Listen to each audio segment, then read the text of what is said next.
नमस्कार, डिबेट के number 1 show ताल ठोक के में आपका बहुत बहुत स्वागत है। मैं हूं आपके साथ अनुराग मुस्कान। पाकिस्तान पर अगले 24 से 36 घंटे बहुत भारी रहने वाले हैं। मजाक में न ले पाकिस्तान हमारी इस बात, क्योंकि भारत ने पहलगाम हमले की जवाबी कार्रवाई को लेकर एक्शन बहुत तेज कर दिया। एक तरफ प्रधानमंत्री मोदी ने आज 4 हाई लेवल मीटिंग की, तो दूसरी तरफ राष्ट्रीय सुरक्षा सलाहकार बोर्ड का पुनर्गठन किया गया। राष्ट्रीय सुरक्षा परिषद यानी कि एनएससी के त्रिस्तरीय संरचना में राष्ट्रीय सुरक्षा सलाहकार बोर्ड शामिल है, जो राष्ट्रीय सुरक्षा से जुड़े मुद्दों पर एनएससी को सिफारिशें देता है। आज सबसे पहले सुरक्षा संबंधी कैबिनेट कमेटी यानी कि सीसीएस की बैठक हुई। उसके बाद राजनीतिक मामलों की कैबिनेट कमेटी यानी कि सीसीपीए की मीटिंग चली। आगे बैठक हुई कैबिनेट की आर्थिक मामलों की कमेटी की, जिसे सीसीईए कहते हैं, और अंत में केंद्रीय कैबिनेट की बैठक हुई। बता दें आपको कि पीएम मोदी ने पहलगाम आतंकी हमले के बाद भारतीय सेना को खुली छूट दे दी है। पीएम ने तीनों सेनाओं के प्रमुखों से कहा है कि सेना अपने हिसाब से टारगेट, वक्त और कार्रवाई का तरीका तय करे। दिल्ली में इन बैठकों से पहले ही आधी रात को पाकिस्तान में बेचैनी बढ़ गई। पाकिस्तानी शेख चिल्लियों की कपकपी छूटने लगी। शहबाज सरकार ने बीती रात करीब 1:30 बजे प्रेस कॉन्फ्रेंस करके कहा कि 24 से 36 घंटे में पाकिस्तान पर हमला करने वाला है भारत। ऐसे में सवाल है कि पाकिस्तान अब क्यों बिलबिला रहा है? शहबाज सरकार ने पहले क्यों नहीं सोचा कि भारत के खिलाफ आतंकवाद को पनाह देना गलत होगा? वो अपनी ही कब्र खोद रहे हैं। और सबसे बड़ा सवाल, घबराहट और दहशत में पाकिस्तान एटम बम की धमकी देना कब बंद करेगा? आज इन्हीं अहम मुद्दों पर ताल ठोक कर करेंगे चर्चा, क्योंकि हमारे साथ आज पाकिस्तान से भी विशेषज्ञ जुड़ेंगे। कितने विशेषज्ञ हैं वो, ये आपको उनके जवाबों से पता चल जाएगा। चलिए डिबेट की शुरुआत करते हैं। पैनल से इंट्रोडक्शन मैं आपका करवा देता हूं। आज भारतीय जनता पार्टी के प्रवक्ता के शर्मा हमारे साथ इस डिबेट में हैं। पूर्व राजनायक दीपक वोहरा साहब हमारे साथ हैं। आप सुबह से ही उन्हें जी न्यूज़ पर देख रहे हैं, बाकायदा सरहद पर तैनात हैं वो जी न्यूज़ के माध्यम से। रामकृपाल सिंह हमारे साथ वरिष्ठ पत्रकार यहाँ स्टूडियो में मौजूद हैं। इसके अलावा lieutenant general retired Shankar Prasad रक्षा विशेषज्ञ हमारे साथ मौजूद हैं। Major general retired Ashwini Siwach साहब रक्षा विशेषज्ञ हमारे साथ मौजूद हैं। हमारे साथ पाकिस्तान से भी आज मेहमान होंगे। इरशाद अहमद नेता हैं पीएमएलएन के, वो हमारे साथ होंगे। इब्राहिम चित्राली प्रवक्ता पीएनपी के हमारे साथ जुड़ चुके हैं। इसके अलावा राजा काशिफ राजनीतिक विश्लेषक पाकिस्तान से हमारे साथ जुड़ चुके हैं। तो हम पाकिस्तान को भी सुनेंगे, लेकिन उससे पहले पाकिस्तान के लिए जो लगातार इंडिया से मैसेज जा रहा है उसे एलैबोरेट कर देता हूं, क्योंकि पाकिस्तान की संसद में जिस तरीके से पाकिस्तान के मंत्री, वहां के सांसद बयान दे रहे हैं, उससे ये तो पता चल रहा है कि किस तरीके से पाकिस्तान के हुक्मरान डिरेल हो चुके हैं। लेकिन हम यहां हिंदुस्तान में जिस तरीके से बैठकें कर रहे हैं हमारे प्रधानमंत्री, उसका सीधा सीधा क्या मैसेज है? दीपक वोहरा साहब हमारे साथ लगातार हैं। दीपक वोहरा साहब, मुझे एक ब्रीफ दीजिए। आज 4 बड़ी बैठकें प्रधानमंत्री ने की हैं। उन्होंने बिहार में कहा भी था कि समय कम है, लक्ष्य बहुत बड़ा है। बेशक उन्होंने कहा कि ये मैं इस मुतालिक नहीं कह रहा हूं, लेकिन हम जानते हैं कि प्रधानमंत्री का कहना होता है कि मैं जो करने वाला होता हूं उसका इंडिकेशन मैं पहले दे देता हूं। पहले इंडिकेशन दिया जा चुका है, होने क्या वाला है? सर बहुत बहुत धन्यवाद। जी पर बहुत मजा आता है, और खासतौर you are brilliant. Thank you sir. आपसे सीखता हूं, फिर बाकी आपके जो विशेष मेहमान हैं, आप हैं तो हम हैं सर। आपका बड़ापन ये है sir. May I take you back 2400 साल पहले। एक व्यक्ति होते थे, the greatest strategist mankind has ever seen. उनका नाम था कौटिल्य या चाणक्य। उन्होंने 4 चीजें कही थी, साम दाम भेद दंड। आज जो कमिटीज की मीटिंग हुई है सर, देख लीजिएगा किस किस की मीटिंग्स हुई हैं। एक हुई है, एक्सटर्नल अफेयर्स के भी मेंबर वहां थे, क्योंकि वी डू ऑल दी, जो हम कहते हैं कि reputational damage to the other country. हमारा डिप्लोमेटिक बहुत तगड़ा होता है, परसुएजन दूसरी कंट्री को, जिसको साम कहते हैं। फिर होता है दान, economic pressure, your finance minister was there. फिर भेद होता है, आपके इंटेलिजेंस वाले वहां पर है, और फिर दंड होता है, आपके मिलिट्री वाले वहां पर है। ये 4 मीटिंग हुई हैं सर। इन चारों मीटिंग के बाद अगर जो सुप्रीम कमांडर हैं भारतीय आर्म्ड फोर्सेस की, राष्ट्रपति जी द्रौपदी जी, अगर मुर्मू जी, अगर उनके पास कोई गया है, आपको पता लग जाता है। फिर इसके मायने हैं कि उनको पूरी ब्रीफिंग दे दी गई है और उनसे आदेश लिया जाएगा अब क्या करना है।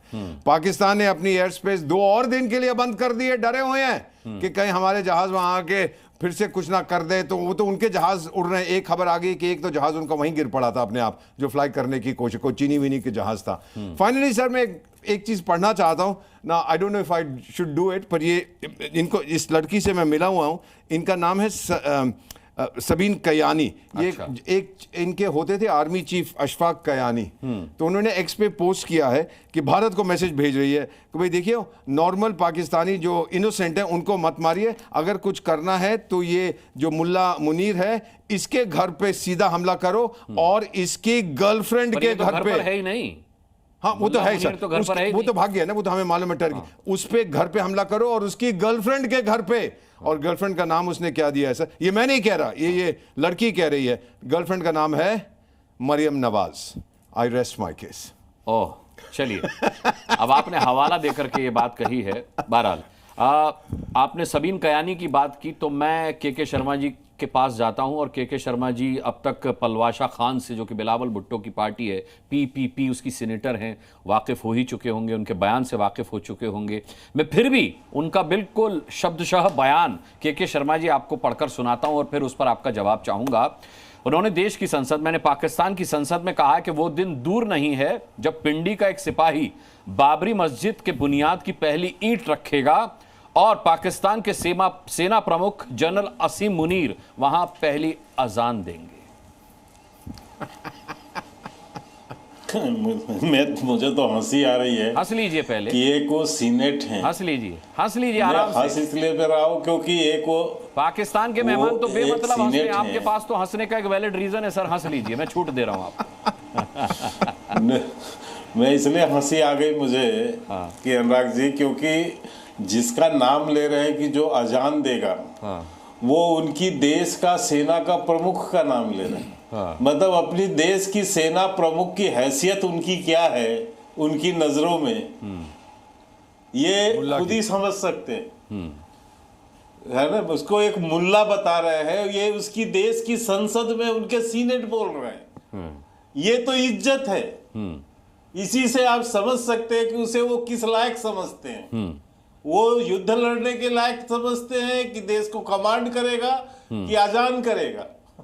इसे समझा जा सकता है कि आज पाकिस्तान की हालत क्या है और कैसे बौखला कर ऐसे बयानबाज कर रहे हैं, ऐसी बयान दे रहे हैं जिससे पूरा विश्व इन पर हंसे, इनकी सोच पर हंसे। और इनकी वो गलत भी नहीं कह रही है। वहां की सेना जो है, पाकिस्तान की सेना का काम ही यही है। कोई ब्रेड बेचता है, कोई मूंगफली बेच रहा है, कोई कुछ का धंधा करता है। ये उनके सब धंधे हैं भाई। तो उसमें वो मौलाना की तरह आवाज लगाता है, अजान करता है। अब वो कोई वर्दी पहना देने से कोई कमांडर बन जाता है क्या? आज देखिए क्या हालात हैं पाकिस्तान के। देखिए देश भर में तो कटोरा लेके भीख मांग रहे हैं, कटोरा लेके बेचारे घूम रहे हैं, कोई एक चवन्नी डालने को तैयार नहीं है। इतनी बड़ी घटना हो गई, जगह जगह जाकर ये जो है मांग हेल्प की कर रहे हैं। खुद इनके लोग कह रहे हैं कि साहब हम किसी भी देश के पास जा रहे हैं, कोई हमारा साथ देने के लिए तैयार नहीं। यहाँ जो मेरे पाकिस्तान के मित्र बैठे हैं, जरा बता दें कि इनको किसी देश से कोई सहानुभूति, कोई 2 शब्द मिले हों। अभी तक तो कहीं से कोई आवाज सुनने को मिला नहीं। विश्व के तमाम देश भारत के साथ खड़े हो रहे हैं।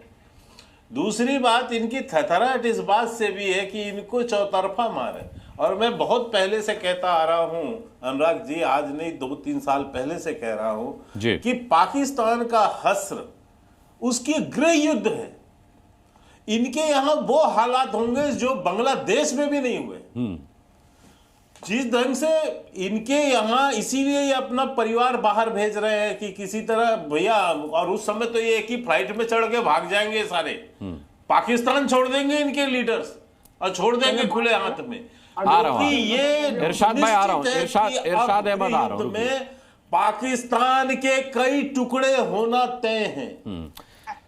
ठीक बात। और इन्हीं के लोग कर रहे हैं। अरे इरशाद खान साहब, इरशाद खान साहब, मैं आपको- बलूचिस्तान बांग्लादेश बन चुका है आपके यहाँ, आपके यहाँ बलूचिस्तान बांग्लादेश बन चुका। अच्छा इरशाद साहब, आज मैंने क्या सोचा है कि आप लोगों को अब गेट आउट मुनीर नहीं पर करूंगा, पूछ लीजिए ना। और मैं आपसे मैं तो उम्मीद यही कर रहा करूंगा, हूं, मुनीर क्योंकि- पर पूछ नहीं, लीजिए सुनिए, क्यों बोली है मुनीर को अजान की बात। ठीक है ठीक है, मैं नहीं हम उस बात को तवज्जो क्यों दें, अगर डिबेट में समय बचेगा तो पूछूंगा। यहां मैं बड़ी मौजूद बात करना चाहूंगा, क्योंकि इरशाद खान साहब को मैं एक बड़ा पढ़ा लिखा और बड़ा गंभीर नेता मानता हूं, इसीलिए मैं उनसे बड़ा गंभीर सवाल पूछूंगा, क्योंकि वो हंसी ठिठोली नहीं करते, टू द पॉइंट रहते हैं। इरशाद अहमद खान साहब, आपके जो रक्षा मंत्री हैं ख्वाजा आसिफ, उन्होंने स्काई न्यूज को एक इंटरव्यू दिया है सर। देखिए अब आपके ही रक्षा मंत्री हैं ख्वाजा आसिफ, स्काई न्यूज का इंटरव्यू आपने भी देखा होगा। उन्होंने बैड वर्क की बात की है, उन्होंने साफ तौर पर डर्टी वर्क की बात की है, आतंकवाद को लेकर के उन्होंने इस शब्द का इस्तेमाल किया, और उन्होंने कहा कि हम 30 साल से आतंकवाद को पाल रहे हैं, जिसका इस्तेमाल हम अमेरिका सहित बाकी देशों के लिए करते हैं। 2022 में तो आप ग्रे लिस्ट से बाहर आए हैं FFT की, अब UN में भारत जा चुका है रक्षा मंत्री के आपके इस बयान को लेकर के। आपको डर नहीं है कि आप ग्रे नहीं या ब्लैक लिस्ट में आ सकते हैं आपके रक्षा मंत्री के इस बयान के चलते? बड़ा गंभीर सवाल पूछा है मैंने, इधर उधर की बात नहीं की है, आप भी टू द पॉइंट रहिएगा सर। बहुत शुक्रिया जी। पहले तो मैं ये कहूंगा, जो कुछ आप लोग इनकी आवाज थोड़ी बढ़ा दीजिए, मुझे कम सुनाई दे रही है। पहले बोरा साहब ने बड़ी अजीब अजीब बातें की, मैंने बड़ा अफसोस है बुजुर्गी पे इनकी और इनकी सोच पे, कितने पढ़े लिखे इंसान। अरे आप 40 लाख बुजुर्गों के हवाले ही है पाकिस्तान, जो 40 लाख बुजुर्ग सैनिक हैं जो रिटायर होके बेचारे अपने नाती पोतों के साथ खेल रहे थे, अगर वो नहीं आएंगे बुजुर्ग तो पाकिस्तान का क्या होगा? तो बुजुर्गियत का सम्मान कीजिए इरशाद साहब, बुजुर्गियत का सम्मान कीजिए, बुजुर्गों के ही हाथ पाकिस्तान की इज्जत है आज की तारीख में। चलिए आगे बोलिए। अच्छा टू द पॉइंट रहिए सर, मैं सुनना चाहता हूं आज पाकिस्तान के लोगों को, मैं सुनना चाहता हूं, आप इत्मीनान से बोलिए लेकिन अच्छा बोलिए और टू द पॉइंट रहिए। ख्वाजा आसिफ की बात की सर मैंने आपसे, आपकी औकात ही नहीं है मुझे सुन। नहीं औकात की बात मत कीजिए, सुनिए इरशाद अहमद सुनिए नहीं औकात की बात मत कीजिए सर, औकात की बात मत कीजिए, थोड़े से बाल आपके सिर पे बचे हैं, इनका सम्मान कीजिए। सुनिए इरशाद अहमद और राजा काशिफ, दोनों के सर की हालत एक सी है, दोनों के सर की हालत एक सी है, और मैं मानता हूं कि बड़े अनुभव से आपके बाल उड़े हैं ये, तो ये अनुभव जो है ना टीवी डिबेट में दिखाइए आप। लोगों के बाल या तो अनुभव से सफेद होते हैं या अनुभव के चलते झड़ते हैं, मैं मजाक नहीं उड़ा रहा आपका, मैं आपके अनुभव को आंक रहा हूं, आपके गंजेपन से। तो आप जहालियत मत दिखाइए अपनी, आप मुझे टू द पॉइंट जवाब दीजिए। ख्वाजा आसिफ ने स्काई न्यूज को इंटरव्यू दिया है जिसमें उन्होंने इस बात को माना है कि पाकिस्तान 30 साल से आतंकवाद को पाल रहा था अमेरिका और अन्य देशों में इस्तेमाल के लिए। आपको क्या डर नहीं है कि अब आप FAFT की ग्रे नहीं ब्लैक लिस्ट में आ सकते हैं इस बयान के चलते? पूरी दुनिया ने सुना है ये बयान। सर इस बात पर जवाब देना हो तो दीजिए, नहीं तो मैं आगे बढ़ता हूं। ये मेरी औकात की बात मत कीजिए, मुझे गुस्सा नहीं आएगा, क्योंकि अब ना सुनिए इरशाद अहमद खान, अब हमें पाकिस्तान पर गुस्सा नहीं आ रहा सर, तरस आ रहा है, इसीलिए औकात की बात करेंगे तब भी गुस्सा नहीं आएगा मुझे तरस मुझे आ रहा है आप पे कि आपकी सोच इतनी घटिया है, आपको एंकर बनाया। मेरा नाम ख्वाजा आसिफ नहीं है, मेरा नाम ख्वाजा आसिफ नहीं है, आप ख्वाजा आसिफ की बात कर रहे हैं मेरे पे डाल बात करने की, आपको तमीज नहीं है बात करने की। अच्छा बैठे हैं, अब मैं आपकी ऐसी तैसी करने लगूं तब आप मुस्कुराते हुए जूते खा लेंगे मेरे हाथ से। अच्छा आदत है, हमारे योगी जी सही कहते हैं, लातों के भूत बातों से नहीं मानते। अभी लात लगाऊंगा एक तो सीधे हो जाओगे। इरशाद अहमद औकात बताने चला ये आदमी हमारी, मैं इज्जत से बात कर रहा हूं बहुत देर से तुझसे, और तू अपनी औकात बता रहा है यहां पर बैठ करके। भाग यहां से, बेकार की बात। इससे ज्यादा तसल्ली से सवाल नहीं पूछा जा सकता तुम लोगों से। दुनिया तुम्हारे पीछे पड़ी है, तुम्हें कोई इज्जत बख्श रहा है, तुम्हें इज्जत नहीं चाहिए। कमाल की बात है भाई। Ashwini Siwach ji, major general retired Ashwini Siwach हमारे साथ हैं। अश्विनी सिवाच जी, मेरा गुस्सा आपको जायज लगा हो या ना लगा हो, लेकिन मैंने बड़ी तसल्ली से पाकिस्तान के गेस्ट से सवाल पूछा। पाकिस्तान के गेस्ट की बौखलाहट को आप किस तरीके से आंक रहे हैं सर? देखो सच्चाई ये है अनुराग, आपने सच्चाई प्रकट कर दी, अब सच्चाई सुनने को तैयार नहीं है। देखो इसमें कोई शक नहीं, ख्वाजा आसिफ ने एक जो है नेशनल टीवी के आगे बोला है, मीडिया के आगे बोला है कि हम 30 साल से ये काम करते रहे हैं, ये यूरोप के लिए, अमेरिका के लिए और ब्रिटेन के लिए हमने जो आतंकवादी पाले हैं, पोसे हैं और भेजे हैं। और वो दुख की बात यह है वो 30 साल से कर रहे हैं और अभी भी करते जा रहे हैं। अगर आप अभी भी देखें ये आप ये भूल गए कि जब हिलेरी क्लिंटन 2013 में आई थी पाकिस्तान ने, तो उसने इन पाकिस्तान को अगवा किया था कि ये अगर आप अपने घर में सांप पालेंगे और ये सोचते हैं कि आपके पड़ोसी को डसेगा, एक दिन आपको भी डसेगा। तो आज वो तहरीके तालिबान पाकिस्तान के रूप में इनको डस रहा है, वो जो सांप, वो कोई आसमान से नहीं गिरा, ये इन्होंने पैदा किया। मगर दुख की क्या बात है, ये अभी भी गुड और बैड टेररिस्ट में फर्क करते हैं। ये जो आतंकवादी लश्कर तोबा जैसे मोहम्मद जो इन्होंने पाले पोसे हैं और भारत की तरफ भेजते हैं, जो पहलगांव के टेररिस्ट एक्शन में इन्वॉल्व थे, उनको ये गुड टेररिस्ट बोलते हैं, और तहरीके तालिबान पाकिस्तान जो इनको मारता है उनको बैड टेररिस्ट करते हैं। तो सच्चाई है, पाकिस्तान एक आतंकवाद का देश है। पाकिस्तान 4 बार ग्रे लिस्ट पे डल चुका है। अब समय आ गया कि फाइनेंशियल एक्शन टास्क फोर्स को इसे ग्रे लिस्ट पे ही नहीं, इसको टेररिस्ट स्टेट डिक्लेयर करना चाहिए। और दुख की बात एक और है, मुझे लगता है अनुराग, जिस प्रकार से आज पाकिस्तान की सिचुएशन है, वहां पर गृह युद्ध होने वाला है। क्योंकि सच्चाई यह है, पॉलिटिकल इंस्टेबिलिटी, इकोनॉमिक क्राइसिस, आतंकवाद का बढ़ना, और ऐसा लगता है पाकिस्तान के 4 टुकड़े होंगे, जो कि खैबर पख्तूनख्वा, बलूचिस्तान, सिंध और पंजाब, पीओजे के और गिलगित बाल्टिस्तान जो भारत का हिस्सा है, वो भारत में मिलेगा। मैं एक चीज बताना चाहता हूं अनुराग, आज पीओके के अंदर लोग सड़कों पे हैं।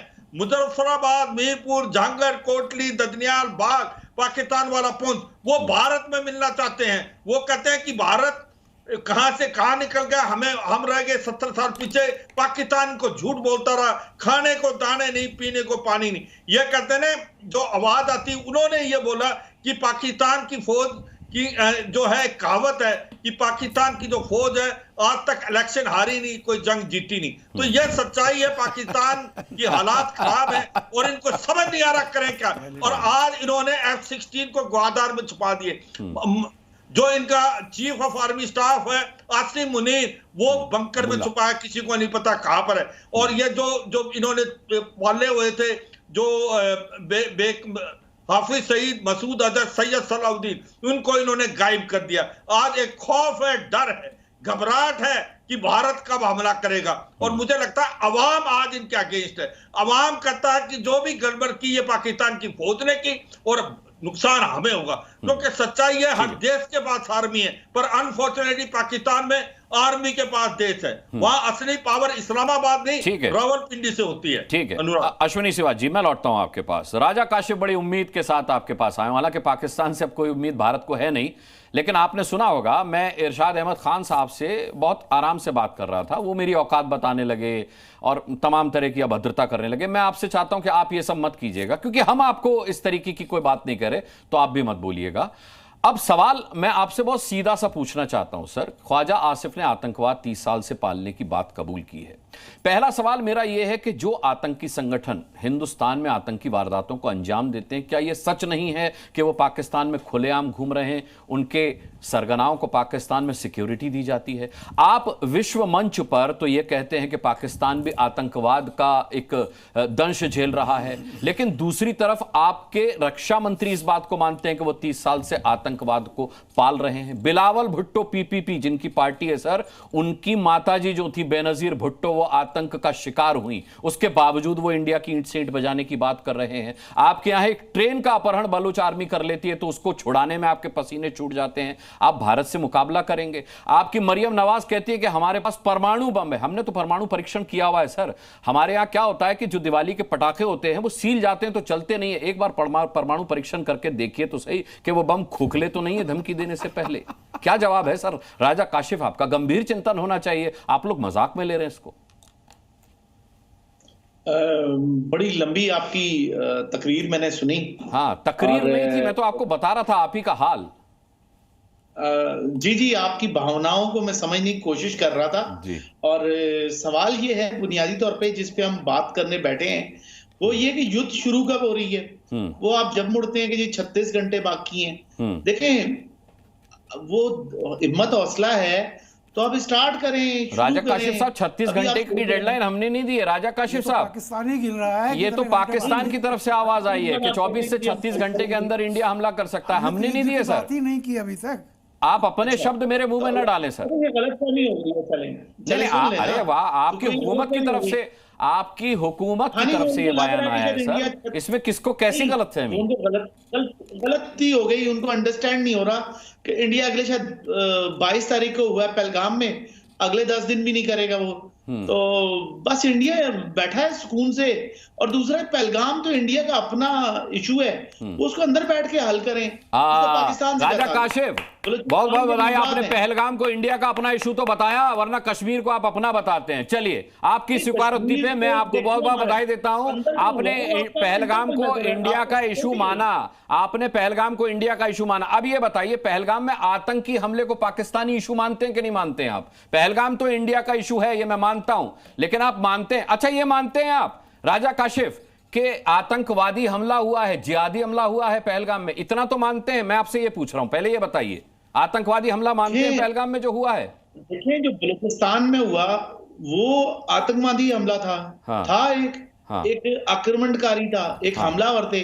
तो जिस तरह वहां थे वहां भी हुआ। तो अब पाकिस्तान में उसकी यकीनन जांच हो रही है, चीजें होंगी, आप भी जांच करें। डायरेक्ट कहें कि जी हमने ये कर लिया वो कर लिया, लेके चले।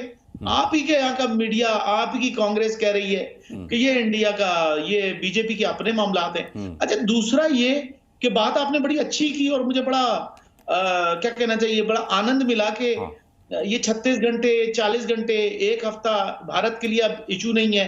और दूसरा, उन्होंने जंग करने की इनकी ख्वाहिश नहीं है। आप ये कहना चाहते हैं कि इस तरह का कोई आपकी भावनाएं नहीं है कि आप युद्ध में कूदेंगे? राजा काशिफ साहब, जंग ना मैं चाहता हूं और राजा काशिफ ना जंग आप चाहते होंगे। ह्यूमन बीइंग, एक ह्यूमन बीइंग के तौर पर अगर हम जहनियत तौर पर बात करें, पे इंसानियत की बात करें राजा काशिफ, तो आप भी बहुत अच्छे आदमी हैं और इतना बुरा आदमी मैं भी नहीं हूं, ठीक है? जंग हम नहीं चाहते और इस डिबेट में जितने लोग मौजूद हैं वो कोई जंग नहीं चाहता। सवाल यह है कि खून की नदियां बहाने की आवाज आपकी तरफ से आई है सर, ईंट से ईंट बजाने की आवाज आपकी तरफ से आई है सर, आग लगाने की आवाज आपकी तरफ से आई है, कश्मीर का नक्शा बदलने की आवाज आपकी तरफ से आई है। देखें, कश्मीर का नक्शा तो आपके सामने जो बदल रहा है वो खून से ही बदल रहा है। और चाहे वो कहीं भी, देखें, सिर्फ कश्मीर नहीं, दुनिया की कोई भी जगह हो जहां खून बहता है, वो कोई अच्छी बात तो नहीं है। बिल्कुल ठीक। और दूसरा ये कि भारत को टेक्निकली अपनी चीजों की जांच करनी चाहिए अगर वो चाहता है कि पॉलिटिक्स चले। और दूसरा ये कि आपने बात की, इंडिया का कॉन्स्टिट्यूशन है, उसमें भी ह्यूमन राइट्स हैं, फिर टेक्निकल और बहुत से राइट्स हैं। और आप भी समझते हैं कि जो इंडस वाटर ट्रीटी है उस पे जाके कहना कि जी हम ये नहीं करते। अब अच्छा, मैं एक चीज और भी कहूंगा अनुराग साहब, मैं ये नहीं कह रहा कि इंडिया ने वो ट्रीटी को कहा कि जी हम वो सस्पेंड कर रहे हैं तो गलत है। मैं कह रहा हूं पाकिस्तान ने भी कहा शिमला एग्रीमेंट को हम खत्म कर रहे हैं, तो वो भी गलत कर रहा है। देखिए, टेक्निकल ये बातें नहीं होती। अगर इंडिया ने कह दिया तो इनको भी नहीं करना चाहिए था कि हम शिमला एग्रीमेंट को वो कर रहे हैं। क्योंकि देखें, इस तरह चलेगा तो फिर तो वॉर क्या, मेरे ख्याल में इससे भी बहुत ज्यादा अजीबोगरीब चीजें हो जाएंगी। बात कर राजा काशिफ, मैं आपको आगे भी सुनूंगा। ठीक है, के शर्मा, आप कुछ कहना चाह रहे हैं? हाँ, नहीं, देखिए, आपने इनसे एक महत्वपूर्ण प्रश्न पूछा कि इनके जो रक्षा मंत्री हैं आसिफ ख्वाजा, उन्होंने जो बयान दिया उस पर इनको क्या कहना है। लेकिन इन्होंने उस पर एक शब्द नहीं बोला, बोल भी नहीं पाएंगे बेचारे, क्या बोलेंगे? बोलेंगे तो इनकी हालत खराब हो जाएगी, वहां पर इन्हीं को घेर लेंगे लोग वहां। इसके पहले इमरान खान अमेरिका में जाकर एक इंटरव्यू में पूरी तरह स्वीकार किए थे कि हाँ, हमारे यहाँ आतंकी पलते हैं, हमारे यहाँ आतंकी गतिविधि होती है। इसको भी इनको याद रखना चाहिए। मुशर्रफ साहब ने खुद स्वीकार किया अपने इंटरव्यू में कि हाँ, हमने आतंकवादी पाले हैं। ये सारे लोगों ने स्वीकारा है। लेकिन यहाँ पर बैठ के बेचारे, इनकी मजबूरी है, क्योंकि ये मिलिट्री के निशाने पर बैठे हैं, यहाँ हाँ कर लेंगे तो इनके घर द्वार बंद हो जाएंगे। दूसरी बात मैं कह रहा हूँ कि इनको इतनी घबराहट नहीं है। ये जनाब जरा बताइए, कल रात को 2 बजे क्या हो गया था पाकिस्तान में? कहीं से बम गिर गया था? क्या हो गया था? क्यों सबकी नींदें खराब हो गई थी? क्यों रात को 2 बजे आपका जो है वहां का व्यक्ति प्रेस कॉन्फ्रेंस कर रहा था? किस बात के लिए कर रहा था? आप तो एकदम शहंशाह है ना, आप तो एटम बम के मालिक हैं। आपको तो लग रहा है पाव 100 ग्राम के एटम बम जब चाहोगे ऐसे छर्रे की तरह फेंक दोगे। तो 2 बजे रात को क्यों नींद, आंखें जो है पूरे पाकिस्तान की आंखें खुल गई? तो अपने कुछ अंदर झांक के देखिए 36 घंटे हमने नहीं बोले हैं, हमने तो सेना को खुली छूट दी है कि जो टाइम आप उचित समझे, जो तरीके से समझे और जिस जगह समझे।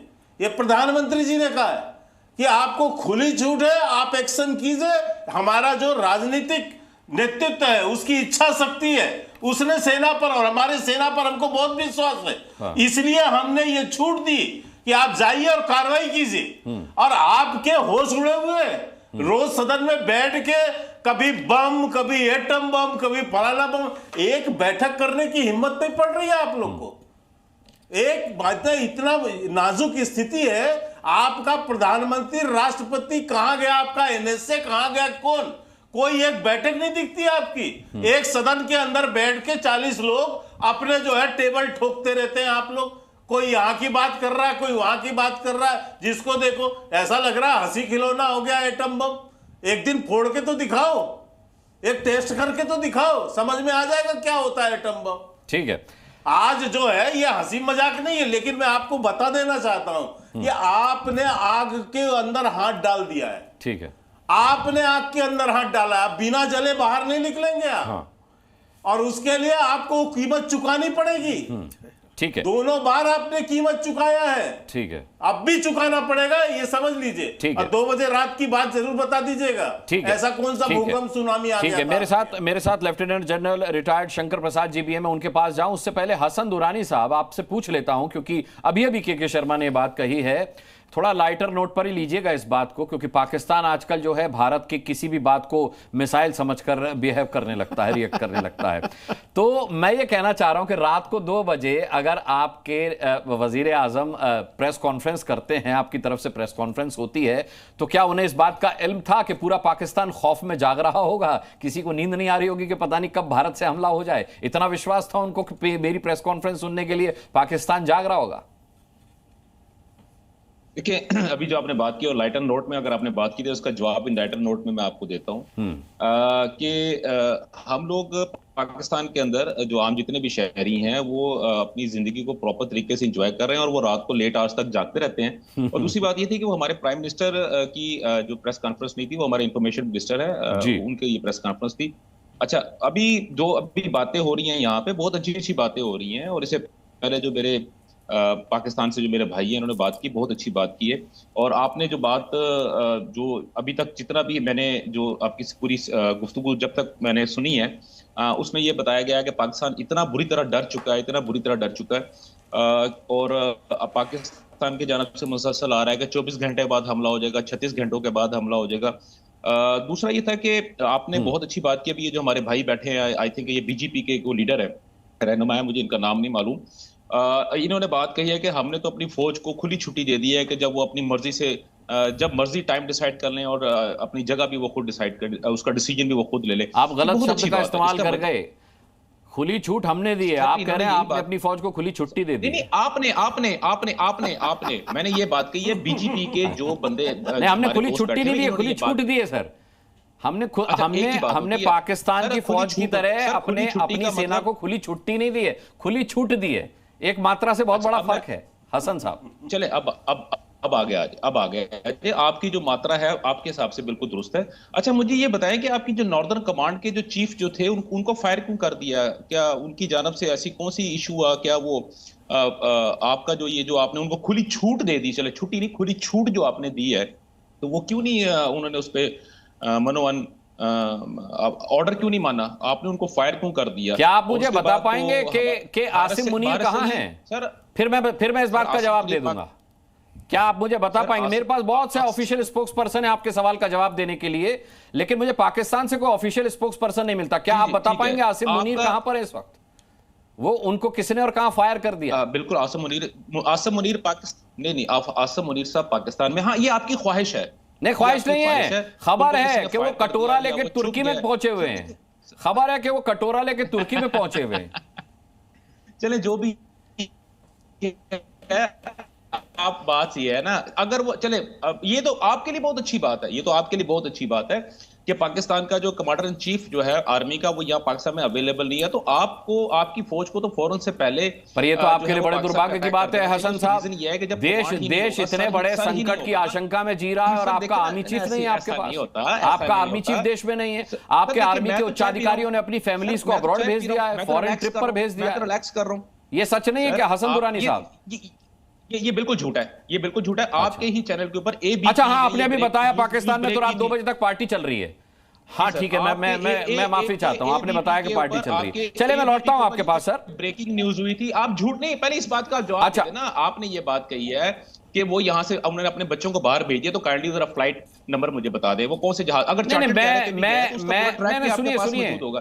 सुनिए, वो फ्लाइट नंबर आपको अच्छी तरह से पता है। मैं आपके पाकिस्तानी पत्रकार होने की मजबूरी समझ रहा हूं सर, मैं पाकिस्तानी पत्रकार होने की मजबूरी समझ रहा हूं। वहां के पत्रकारों में इतनी हिम्मत थोड़ा है कि अपनी हुकूमत से सवाल पूछ सकें, ये केवल हिंदुस्तान में ही होता है। हम पूछते हैं अपनी सरकार से, हसन दुरानी सवाल, लेकिन आपको वो फ्लाइट नंबर भी मुझसे चाहिए, लेकिन वो आपको फ्लाइट नंबर भी मुझसे चाहिए। बड़े कमजोर पत्रकार हैं आप, आपको ये भी नहीं पता, बड़े कमजोर पत्रकार हैं ना, तो आपको पता कि आपका आर्मी चीफ कहां है, ना आपको पता कि आपके सेना के उच्चाधिकारियों ने अपनी फैमिली को किस फ्लाइट से फॉरेन भेजा है। बड़े कमजोर पत्रकार हैं। मुझे तो लग रहा था कि पाकिस्तान के पत्रकार भी थोड़ा रिसर्च करके बैठते होंगे। चलिए, lieutenant general retired Shankar Prasad है। मैं आता हूं हसन दुरानी साहब, आपको बात पूरी करने का मौका दूंगा। मैं आता हूं लेफ्टिनेंट जनरल शंकर प्रसाद साहब, मैं आपसे ये जानना चाहता हूं कि ख्वाजा आसिफ के बयान को बहुत गंभीरता से लिया जाना चाहिए और इसीलिए भारत ने इसमें अपना दखल देकर के यूएन तक इस बात को पहुंचाया है। सवाल यह है कि क्यों नहीं विश्व परिदृश्य में अब यह हो जाता कि पाकिस्तान को वापस ग्रे बनाया जाए, ग्रे लिस्ट में डाला जाए, या अब उसे ब्लैक लिस्टेड कराया जाए। लेकिन इसमें एक संशय है सर कि जब पहले पाकिस्तान ब्लैक लिस्ट में जा रहा था तो चीन ने उसे बचाया था और अमेरिका की और कुछ यूरोपीय देशों की उसमें बहुत बड़ी भूमिका थी। आज देखने को तो पूरी दुनिया हमारे साथ है, हकीकत क्या है सर? हकीकत तो आपको ज्यादा मालूम होगी, लेकिन जिस प्रकार से इस समय जो हालात बन रहे हैं उससे इनका ब्लैक लिस्ट में जाना बिल्कुल निश्चित है। जिस तरीके से अमेरिकन प्रेसिडेंट, जिस तरीके से रशियन प्रेसिडेंट, जिस तरीके से यूके के प्राइम मिनिस्टर, सारा विश्व ये कहकर चल रहा है कि पाकिस्तान एक टेररिस्ट स्टेट है, इसमें कोई दो राय नहीं हो सकती। पूरा विश्व मान रहा है। हमारे फॉरेन मिनिस्टर कितने लोगों से दुनिया भर में बात कर चुके हैं। तो समय आपने कहा कि ये ब्लैक लिस्ट में जाएंगे कि नहीं जाएंगे FATF के, तो उसके लिए आपने कहा चाइना। देखिए, चाइना की इस समय बड़ी इंटरेस्टिंग इक्वेशन है भारत के साथ। चाइना इस समय लड़ रहा है पूरे विश्व में एक टैरिफ वॉर, उसकी टैरिफ वॉर चल रही है अमेरिका के साथ। अब टैरिफ वॉर जो है वो एक पूरे दुनिया के लिए एक बड़ा भारी युद्ध बनकर खड़ी है।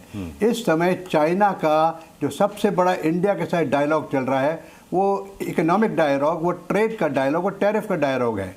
तो मेरे समझ में ये आ रहा है कि जिस प्रकार से वो चाइना चाहता है कि अमेरिका को एक अलग किया जाए टैरिफ वॉर के लिए, तो वो ज़रूर इंडिया के साथ इकोनॉमिक रिलेशनशिप खराब नहीं करेगा।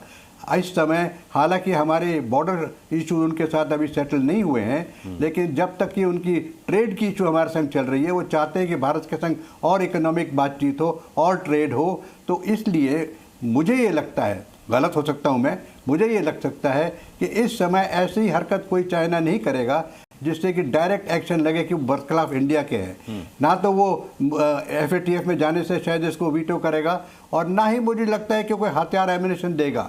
उनको हथियार एमिनेशन देना भी एक एक्ट ऑफ वॉर माना जाएगा इस समय, जिस तरह से टर्की देने को शायद कोशिश कर रहा है, बात कर रहा है। तो माई कंक्लूजन इज दिस, मैं ये वादे से तो नहीं कह सकता क्योंकि चाइना क्या करेगा वो तो चाइना ही जानता है और भगवान जानता है, लेकिन मैं इतना ज़रूर कहता हूँ कि मेरी रीडिंग इस समय ये है कि चाइना इस समय इस चीज़ को वीटो नहीं करेगा और बड़े ब्राइट चांसेस हैं इसको ब्लैक लिस्ट में जाने के।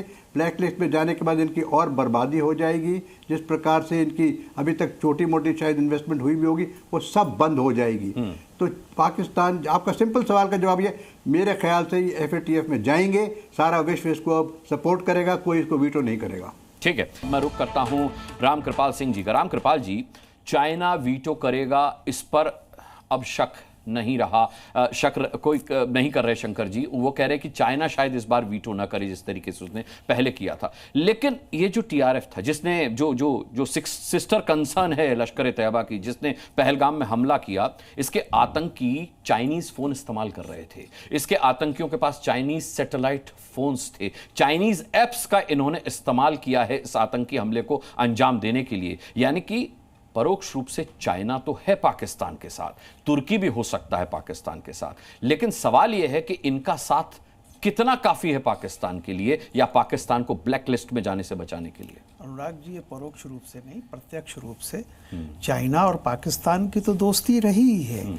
और देखिए, टेक्नोलॉजिकल जो भी आज सारी चीजें हैं, पूरी दुनिया में किस देश का बना हुआ हथियार कहाँ पे है, इसमें कोई आश्चर्य की बात नहीं है। लेकिन शंकर प्रसाद जी ने जो बात कही थी, उस बात में बहुत दम है। चाइना की इस समय जो है ना, वो दिखावा करने के लिए कुछ भी कर ले। आर्थिक फ्रंट पर चाइना जानता है कि जिस दिन वो अमेरिका उसको आर्थिक रूप से कमजोर करना चाहता है, तो चाइना का जो एक सपना रहा है कि हम यूएस के बराबर हो जाएं या उससे आगे चले जाएं, आज उसकी हालत ये है कि वो चाइना को एक बाजार चाहिए अपने सामान के लिए। और उसका पड़ोस में 140 करोड़ की आबादी जो है, वो भारत के सामने हाथ जोड़े खड़ा है कि आइए हम मिल जाएं दोनों। तो मुझे नहीं लगता कि इस मौके पर चाइना आएगा। रही बात है, एक जो अभी तक बात हो रही थी, एक मोदी जी ने अभी तक 2 जगह पे बयान दिया था। पहला बिहार में उन्होंने कहा था, और दूसरा कल उन्होंने दिया, शायद दिल्ली में कहा है कि हमारे पास समय सीमित है, काम बहुत है। लेकिन उन्होंने ये भी कहा कि हम 47 की बात कर रहे हैं आने वाले, वो ठीक है, उसका लगा। और मोदी जी ने सिर्फ एक चीज कही थी कि जो पहलगांव में हुआ है उसको दुनिया का सभ्य हो असभ्य हो, हर देश से मान रहा है को गुनाह है। तो जिसने हम पर गुनाह किया है हमारे साथ, उसको हम छोड़ेंगे नहीं। इसमें मोदी जी ने कोई गलत बात नहीं की। और 2 बातें कही हैं, गुनहगारों को सजा देंगे और गुनहगारों के सरपरस्त को सजा देंगे। तो सवाल है कि अभी तक तो मोदी जी ने किसी देश का नाम नहीं लिया। पाकिस्तान ये क्यों कह रहा है कि हमारे ऊपर हमला करने वाले हैं? और जैसा कि आपने कहा, वहां का रक्षा मंत्री कह रहा है कि 30 वर्षों से हम आतंकी पाल रहे हैं। इमरान ने खुद इस बात को, जब वो प्रधानमंत्री थे, इस बात को जाके विदेश की धरती पर कबूला था। और उसके अलावा आप देखिए, जहां जहां भी है, तो सवाल इस बात का है कि हम तो कहीं भी नहीं कर रहे, हम तो आतंकवाद को खत्म करने की बात है। पाकिस्तान भी कहता है आतंकवाद खत्म होना चाहिए। तो अगर भारत आतंकवाद और आतंकवाद को बढ़ावा देने वाले के खिलाफ कोई कार्रवाई करता है, तो पाकिस्तान को ये कैसे लग जाता है कि मेरी बात सारी बात उसी की हो रही है? इसका मतलब पाकिस्तान ने मान लिया है कि जो भी मोदी कह रहे हैं वो हमारे लिए है, क्योंकि हम ही आतंकवादी हैं और हम ही आतंकवाद को प्रोत्साहन देते हैं। और इस बात को आपका रक्षा मंत्री कह रहा है, डिफेंस मिनिस्टर कह रहा है कि हम आतंकवादी पालते हैं। तो मेरा ये कहना है कि जो पाकिस्तान के तमाम लोग अभी बात कर रहे थे, भाई हमने तो घंटे पाकिस्तान, हिंदुस्तान में 140 करोड़ की जनता ने, किसी ने नहीं कहा है कि पाकिस्तान पे कब अटैक करने जा रहे हैं या आतंकवाद पर अटैक कर रहे हैं या आतंकवादी को मारने, कुछ नहीं कहा है। आपके यहाँ से ही बाकायदा ऑफिशियल कमेंट आ रहे हैं, मंत्रियों ने कहा है कि 24 से 36 घंटे के अंदर इनकी इंफॉर्मेशन, तो आपकी सूचना, ये जो सारी चीजें हैं, ये तय करती हैं कि देखिए, जो अपराध है, जिसने किया है, जिसको अपराध बोध है, वही इस तरह का बयानबाजी करता है।